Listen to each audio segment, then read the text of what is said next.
A few breaths and a feeling into this body, this place. Hi, hello.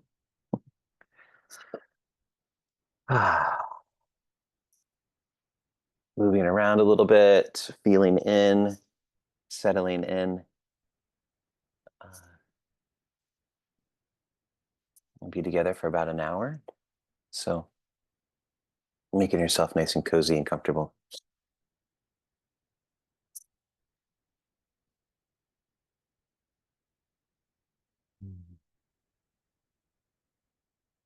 And just a quick little checking in, little body scan, and feeling the face behind the eyes, the mouth.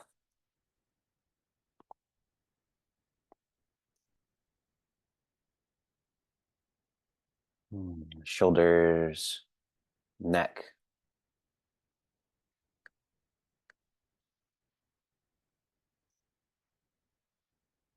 The space around the heart and the belly.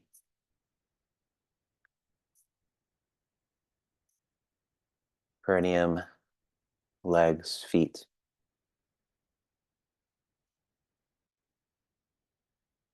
And the whole body.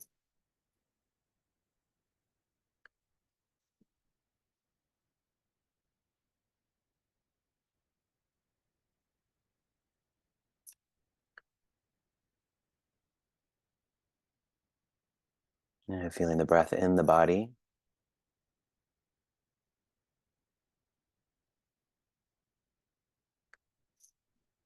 Yeah, and then intentionally feeling into the space around the body. So perhaps directing some attention out through the front of the body,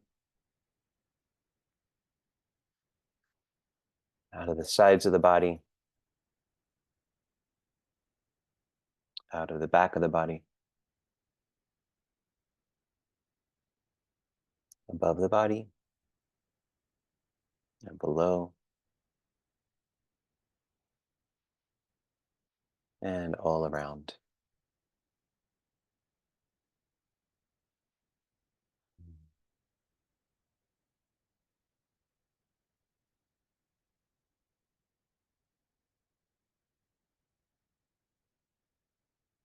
Mm. Just taking 3 long rounds of breath. So inhale, exhale, and again inhale, and exhale,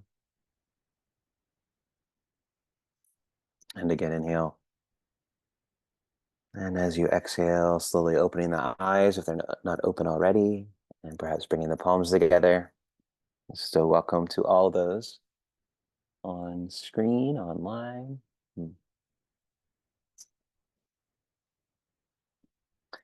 And welcome. Thank you all so much for being here. Can you hear me okay? It's all right? Okay, good. My name is Adam Stonebraker, and I'm a core teacher here with Sacred Mountain Sangha. It's interesting because Sacred Mountain Sangha is SMS, and then the other Sangha I teach for is MSM. So they're easily mixed up. So, but I got it right that time. So if I accidentally say MSM, I apologize. SMS. So thank you for being here. The rhythm of this day, of our Sunday Sangha, I always like to start with just a little settling in, and then we'll go into some chanting for about 15 minutes, and then we'll sit silently. But you can also use that time to walk if you'd like to, or if you'd like to stand or lie down. Any of those things are fine. And then for the last about 20 minutes, I'll share some Dharma reflections. So we'll be finished at the top of the hour. But there's also an option if you'd like to stay on a little longer for 15 minutes or so. We do some Q&A, discussion, insights, things like that. That part isn't recorded. So I don't feel like you'll be on YouTube forever if you stay and you want to ask a question.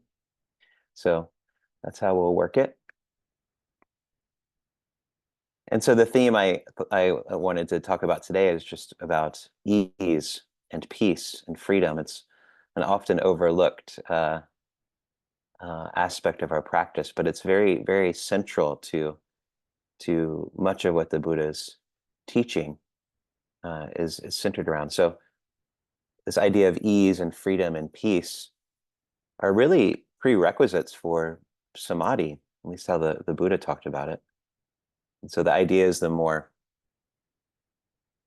further you get from the hindrances, the more joy you find. And the more joy you find, the more ease there is. The more ease there is, the more tranquil you are, the more happy you are. And as you become more tranquil and more happy, then the more likely it is that you're able to go into the absorptions or into concentration practice, which leads to vipassana practice. So it's very central. And so a lot of times we really think that striving and really, what's built into our society, Western society in particular, is this idea of striving, of getting somewhere, of doing things to climb the ladder. But that wasn't the case for the Buddha. It's really more about stepping further and further back away from striving and into ease. And so as we go into chanting, it's interesting to be able to see if you can stay with a sense of ease and peace and space within the body and around the body. Even in chanting, sometimes things can get very tight where we're really concerned about the words and the syllables and all those things. And those things aren't so important as feeling the space and the ease and the flow of the chanting. And so I encourage you to give yourself a break in our practice today. I'll have more to say about that a little bit later, but I'm putting the chanting book in the chat now if you'd like it, you need it. And yeah, hopefully that'll open for you. I'll give another link as well, which is the actual link to the website. Some people have difficulty opening that link directly. So I'll put the website link there that has all the chants and the mantras. And if you just scroll down, you'll see chanting book, and that might work better for you if it's a problem. All right, so what we'll do is we'll start on page 3 with the Namo Tassa Bhagavato, so honoring the Buddha. We'll do the refuges and the precepts. We'll do the precepts in Pali and English, and then we'll move on to Iti So, and then which is the recollection of the Triple Jewel, and then we'll see where we're at. I'm not sure what the time will be at that point. We'll do another chant, but I'm not sure which one yet. So, all right, let's pause.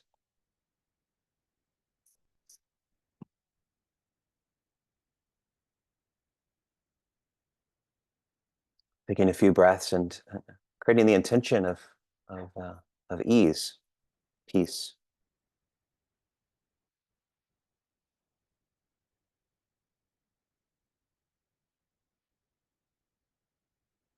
Even if it's remote and distant in the body or in the mind, maybe it's there. It's there. So can we connect a sense of ease and peace?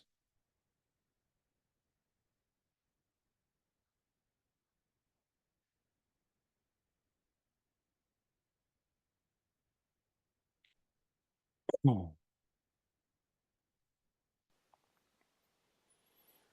Yeah, good. And then we'll start with the chanting. So bring the palms together if you'd like to. Let's exhale together. Inhale. Namo tassa bhagavato arahato sama sambuddhassa.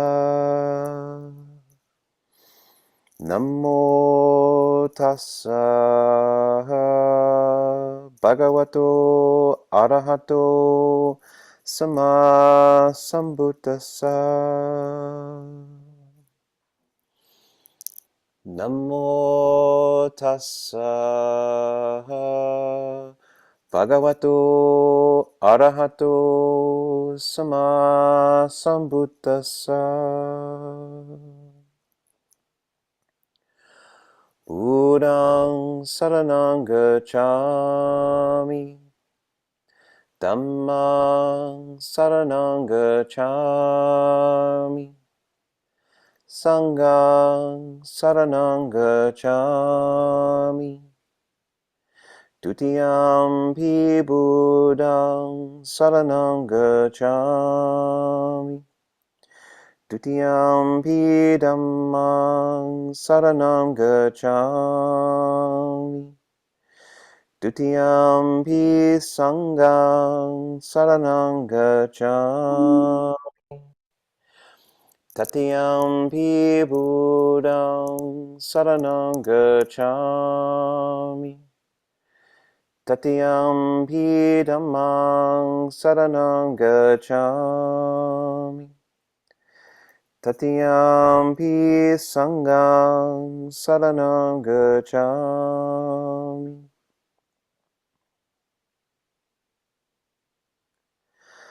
Panatipata Veramani Sikkhapadang Samadhiyami. I undertake the training to refrain from intentionally taking life. Adinadana Veramani Sikkhapadang Samadhiyami. I undertake the training to refrain from taking that which is not given. Kammesu michachara veramani sikkhapadang samadhiyami. I undertake the training to refrain from misuse of sexuality and the senses. Musawada veramani sikkhapadang samadhiyami. I undertake the training to refrain from speech that is false, divisive, harsh, and meaningless. Sura Meriya Majjapama Dattana Veramani Sikkhapadang Samadhiyami. I undertake the training to refrain from intoxication which leads to carelessness.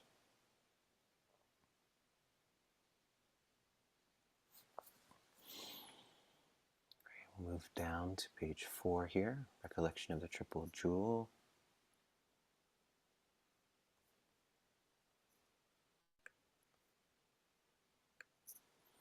Okay.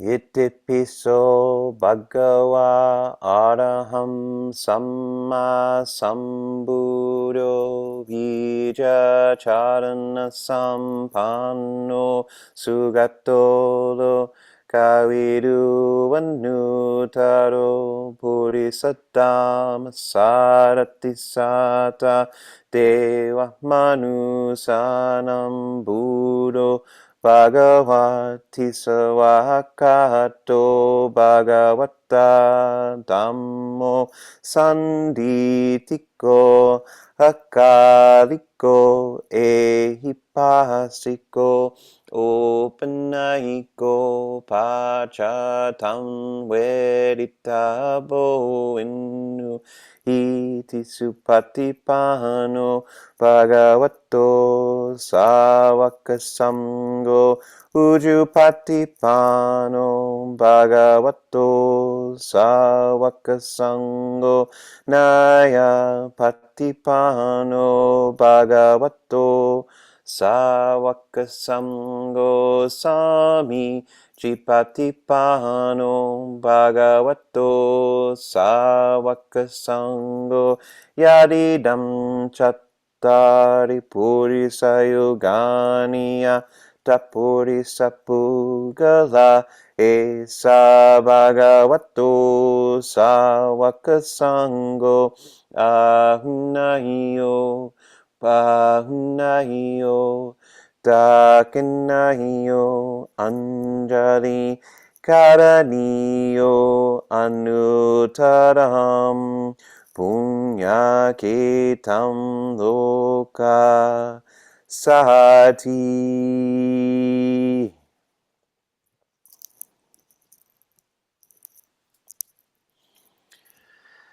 Let's just take a pause here for a moment.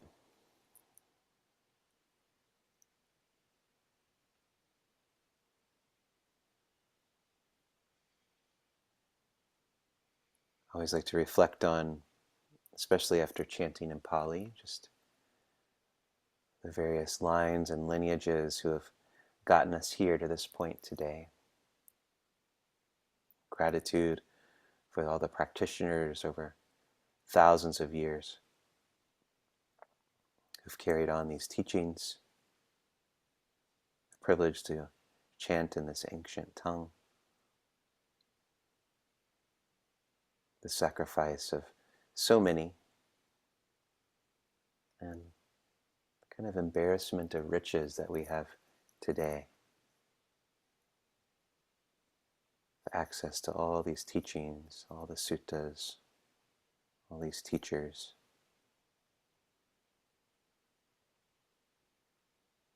And acknowledging the lands of South Asia where these teachings are rooted, spreading in all directions.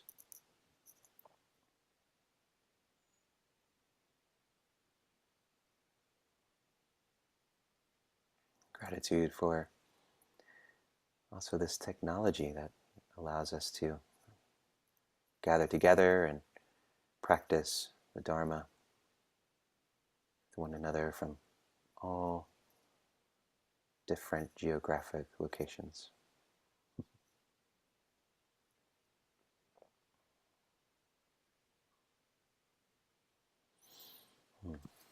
Thank you. All right, so let's move way down, way down. Really like page 13, this heart of the Sharangama mantra. It's I don't do it too often, but it's something I really like. Sharangama mantra. Sharangama means indestructible or ever enduring, something like that.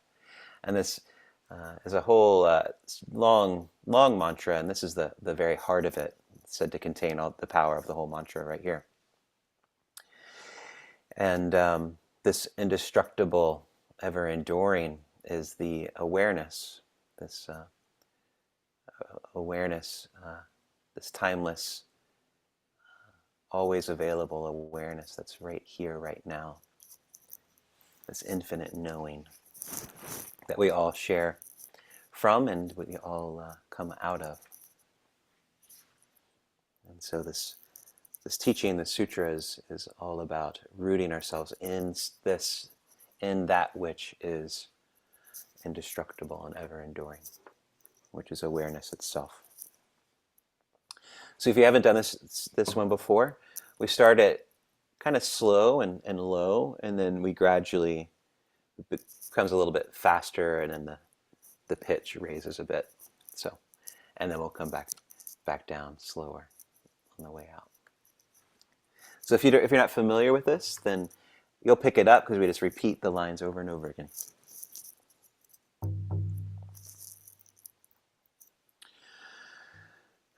Dajer tonan nannari pishati pila bashala toli pando ni bashala bangni pan hushindu yung pan sopa dajer tonan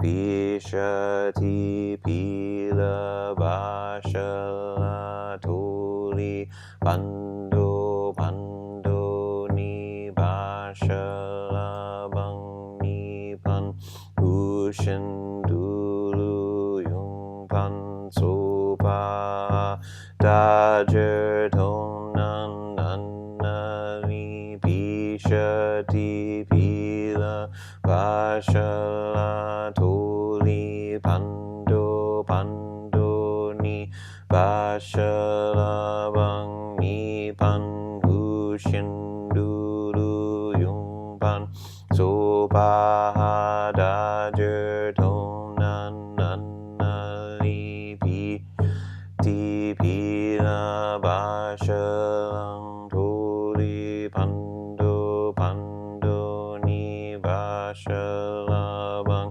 ni pan hu shin du lu yung pan so pa da jer tonan nan na li pi sha ti pi la ba shela toli pando do ni ba sha bang ni pan hu shin du lu yung pan so pa da jer do nan nan na ni sha ti pi la ba sha toli pando pando ni ba sha bang ni pan du lu yung pan so pa da jer do nan nan na ni pi sha ti pi la ba sha toli pando pando ni la bang ni pan hu shin du lu yung pan so pa da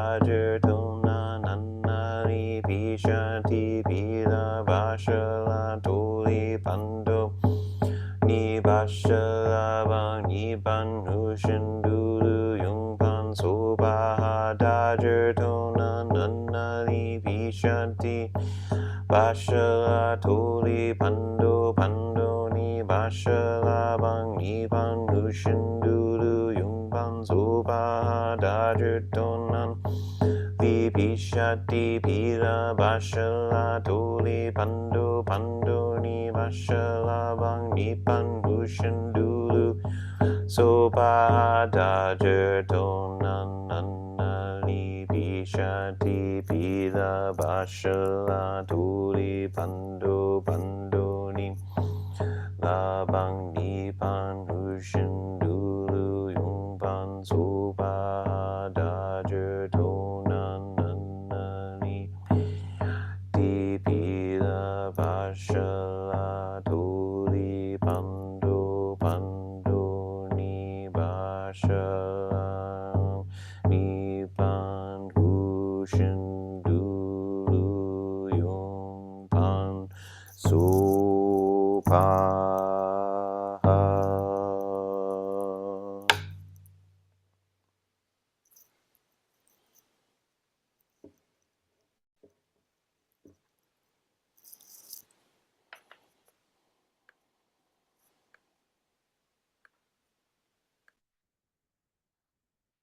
All right, so allowing this to settle as we move into stationary practice. So feel free to sit or lie down or stand, or if you prefer to do walking meditation, that's great too. This depends on what you need right now.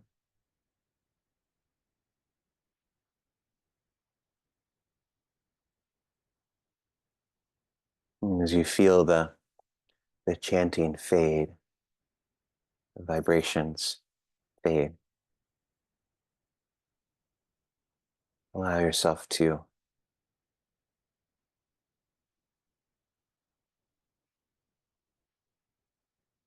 follow that fading, moving from movement into stillness, stillness into movement.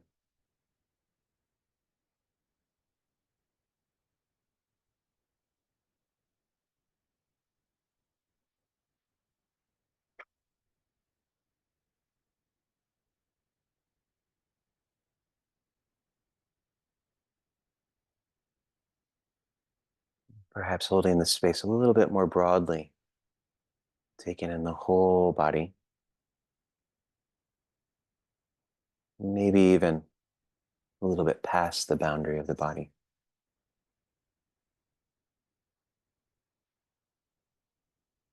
breathing into that space.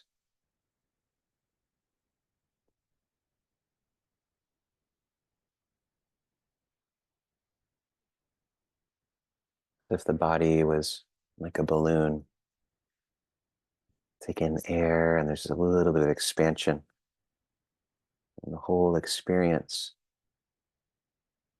You let out a little air, there's a bit of contraction and relaxation.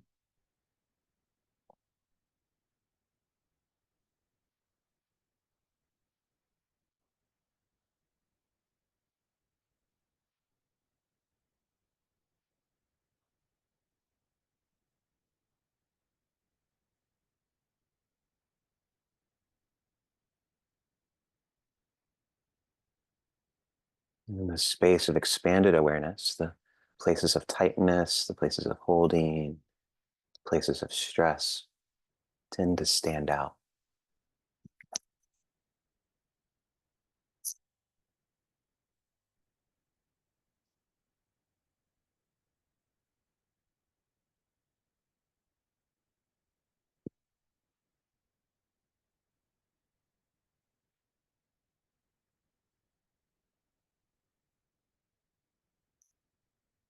And what can tend to be the habit in meditation is that our attention is drawn to that which is difficult or that which doesn't seem right.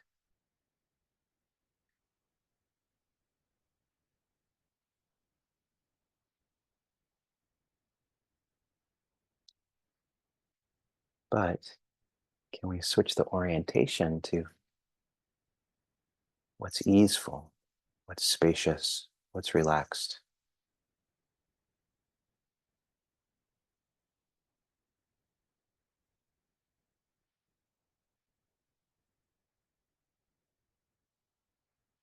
Cultivate that.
right, so feel free to stretch, wiggle around a bit, you know,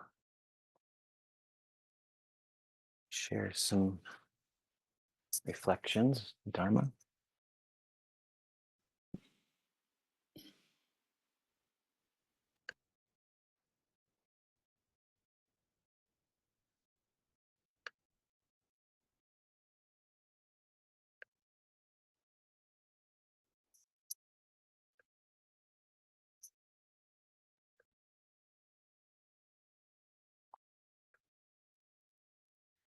And so, as I said in the beginning, I'd like to just reflect on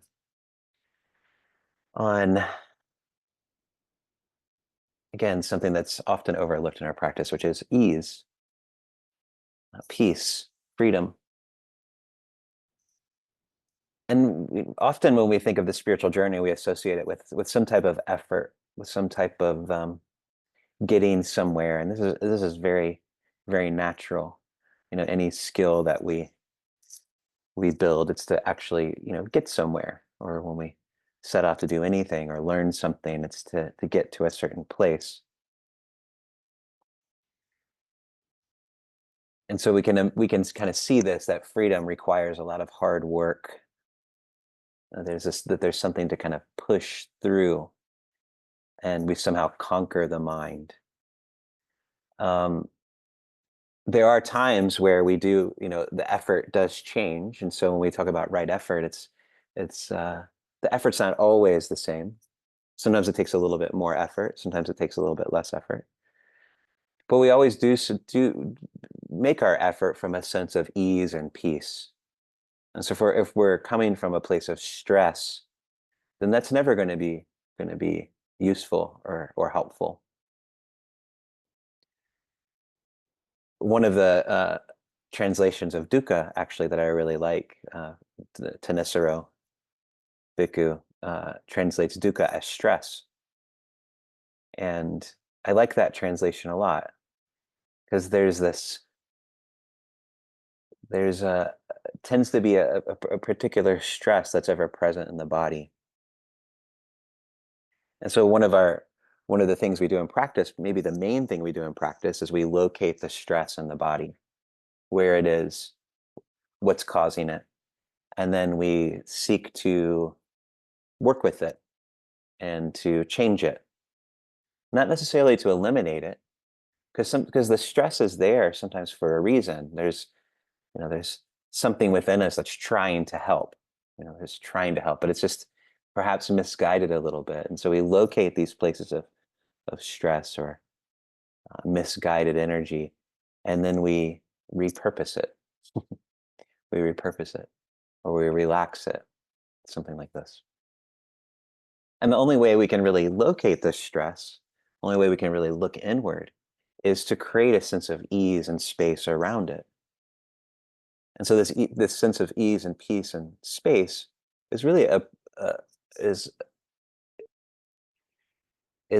absolutely essential to our practice. Because the smaller our spaces, the less we'll see. The bigger the spaces, the more we'll see, the more things will stand out.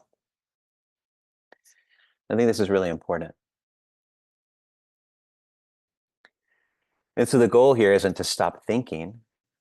A lot of times when we start meditating, we think we're bad meditators because we're thinking a lot. My mind in particular, it moves a lot, and I've been meditating for a very long time. But I think a setback can be that we expect sometimes that the mind is eventually going to be blank, or at least quiet and clear, and all the thoughts we will approve of, and everything will be great. And I think that expectation gets us in trouble a lot of times, because the mind, the brain, it just thinks. That's what it does. Like the nose smells, the ears hear, the eyes see, the tongue tastes, the brain thinks. It's what it does. And so really what, in practice, the stress is not the thinking, it's what's underneath the thinking. It's the energy that's underneath the thinking. It's like there's this pressure that's kind of forcing the thoughts up. Yeah. And so we work with that pressure, that stress. And the way we become more familiar with it is by creating more ease and space in our practice. We can go to opposite ends of the spectrum where can be really lots and lots of effort, or we can be really easy, really lazy. And I think both of those extremes cause the same amount of stress, because laziness isn't, if you really examine laziness, there's always this, it's not easeful. There's a stress there. And so it's all about bringing balance to this ease and space. And the more we come to the middle, the more spacious things get, the more our view opens up. And so I think that's really important.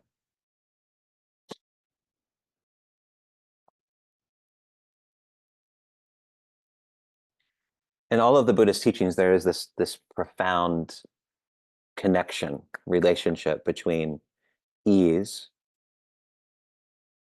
pasadi is the Pali word, and freedom, vimutti, ease and freedom. And these qualities aren't separate; they're deeply intertwined. As I just said, the more space we create, the more freedom we create, because the more things can be released and let go of. And as ease begins to pervade our practice, the more gathered and unified we become. And this gatheredness, this unification, is what we call samadhi, or concentration. Concentration isn't necessarily the best word, because a lot of us have not good associations with that word concentration. I sure don't. I was probably told uh, to concentrate as a kid hundreds and hundreds of thousands of times as a disciplinary rebuke. So I don't have a good relationship with that word, but it's changed.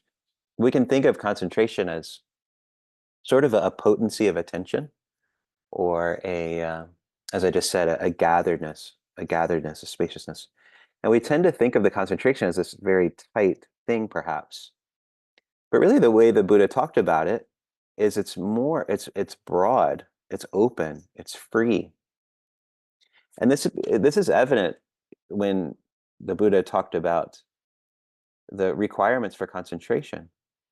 And so the process that he unfolded was, we work with the hindrances, and the further we seclude, you often hear the Buddha talk about seclusion.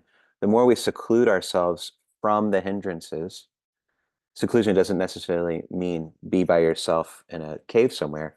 It means we're secluding ourselves, we're separating ourselves from the hindrances. The more we can separate from the hindrances, the more joy fills that space. So joy comes, piti, sense of rapture, or there's a sense of gatheredness in that as well. And this joy, it leads to happiness, or sukha. Yeah. And then the happiness, when we're happy, this naturally leads to a sense of tranquility, or that pasadi I was talking about. And that tranquility, that ease, the next step is samadhi, is concentration. And so concentration comes out of a sense of ease and peacefulness and spaciousness. And it's not this efforting thing. And the really beautiful thing about this process is that it's completely natural. It will unfold on its own if we just allow it to unfold. I often like to think of the Buddha as a naturalist. He observed and mapped out the natural tendencies of the mind and the patterns of the mind and the conditions which create particular things in the mind. Much like a naturalist goes out into the forest or into nature and observes and sees the natural laws that govern nature, and the patterns of nature and the seasons and things like this, versus like an engineer trying to engineer a process, or create something that's that's not necessarily natural. engineers aren't bad. I'm not knocking engineers at all. But as far as practice goes, we're not engineering a practice. We're not we're not creating something that's new. The Buddha didn't engineer awakening. He didn't engineer the teachings. He talked about himself as discovering the teachings, and they're completely natural. If we create the conditions for them to unfold, there's a natural unfoldment to awakening, to seeing things as they are. There's a sutta where he talks about, a pool filling on top of a mountain, and then as that pool fills, it starts to create rivers and rivulets down the mountain and fill valleys and create lakes and ponds and things, and it keeps flowing the more it's filled, and it naturally leads out to the ocean at some point. So there's this overflowing, this natural fall, and it's downhill, so it's easeful. It's like a easeful process. It's not going uphill. It's not like we're the a little pond at the very bottom of the ocean. We're trying to get up to the very top. It's all overfilling and coming down and down and down. And it's that's a really beautiful process, I think. I this is the reason I decided to talk about this. Is this something that I've worked with a lot because I've put a lot of effort into my practice. And I remember one time in particular, um, I was at the Forest Refuge doing a month-long retreat, and I decided before I went I was going to do this, concentration practice. I had at the time I was working with a teacher who was pretty into striving, and I thought I needed to do that, and I was there and I was working really hard. And the first week I was so exhausted. And if you've ever been on a retreat, Forest Refuge, you don't do anything. There's nothing to do. You're just there, sleeping and meditating and eating. And that's basically it. And I was getting so tired, and my body was hurting and all these things. And I remember, and I was sitting in the hall, and I was efforting and striving. I was in there by myself at night, and the windows were open. It was sort of turning from summer to fall, and this this huge wind came in and just sort of circled around the hall. And this is going to sound kind of mystical and maybe kind of uh, yeah, I'll just leave it at mystical. Uh, but this image of Ajahn Chah came into my head, and I hadn't thought of him. I wasn't working with his lineage or doing anything like that with this particular practice. And he just came in and smiled and just like said, it was just this, he just said, relax, just relax, please relax. And that wind became like this breath that like moved through me. And there was this drop of all the efforting and all of the striving that came off of me. And it was then that I actually started to feel into presence in the practice. And I'm really happy it happened the first week, because the rest of my retreat was very, very healing, and it was I got a lot of insight, that retreat. And so it was this lesson of tightening and effort, you feeling it in the body. Sometimes it's actually good to feel it, because you see how this is not natural. I'm trying to create something that's artificial, or that it's I'm trying to create something that of how I think it should look, rather than just allowing the natural process to unfold. And so coming back to ease, coming back to space, coming back to freedom, noticing the tightness, noticing the contraction, noticing what I'm trying to do, do, and just allow, coming back to the breath. Very important.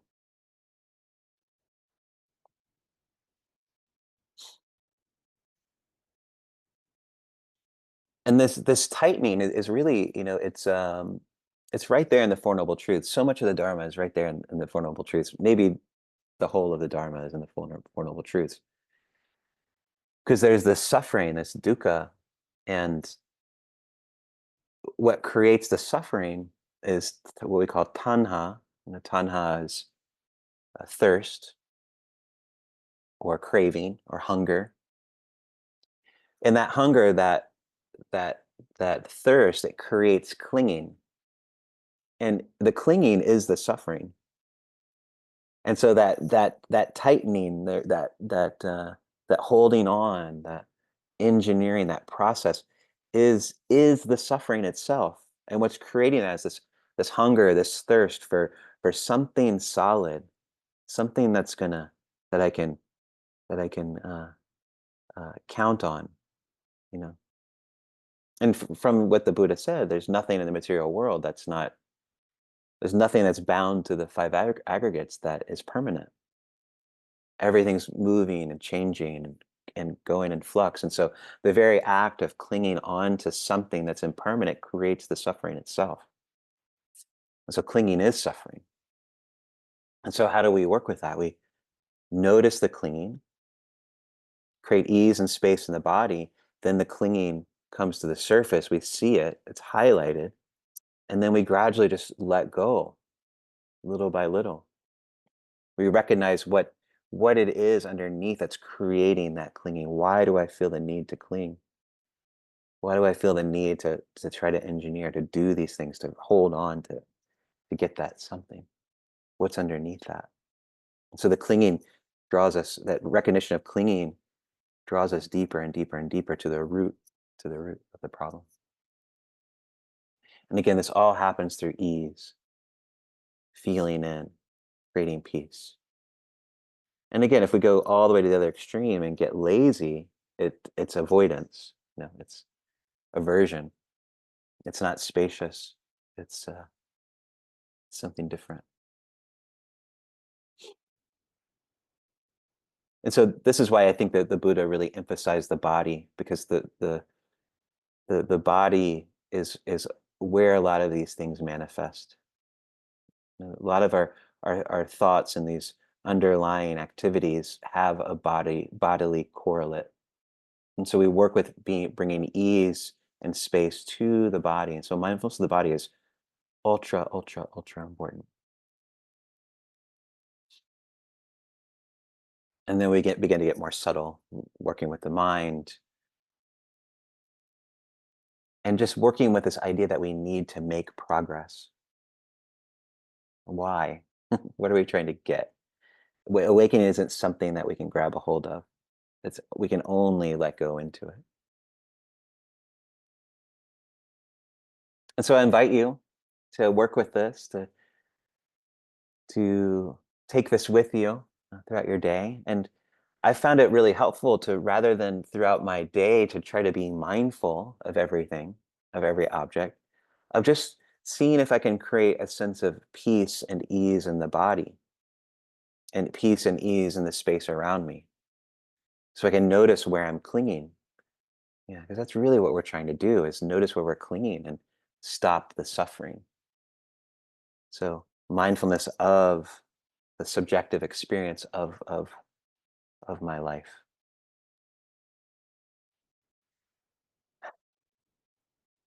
And to me, that's freedom. Freedom's all in our relationship with things, not in the things themselves. That will never happen. So I brought us right up to the hour, right up to the end. We have 1 minute left. Um, and feel free to stay on if you'd like to. And we can talk about this more if you have questions or if you have insights. Uh, I want to thank you all so much for joining today. And I also want to put a link to uh, Dana here, if you want to offer Dana to Sacred Mountain Sangha, or if you want to you can if you want to give Dana to me or any other teacher, you can always put a memo in there. And appreciate you being here. It's always so lovely to teach for this, or to be here. And I love gathering in Sangha, and it's extra inspirational to see all of you and to see your commitment to practice and to seeing you come from all over the place. I really love Zoom for that reason. So thanks so much. Have a deeply easeful, restful, spacious rest of your weekend, and hopefully see you very soon. Mm.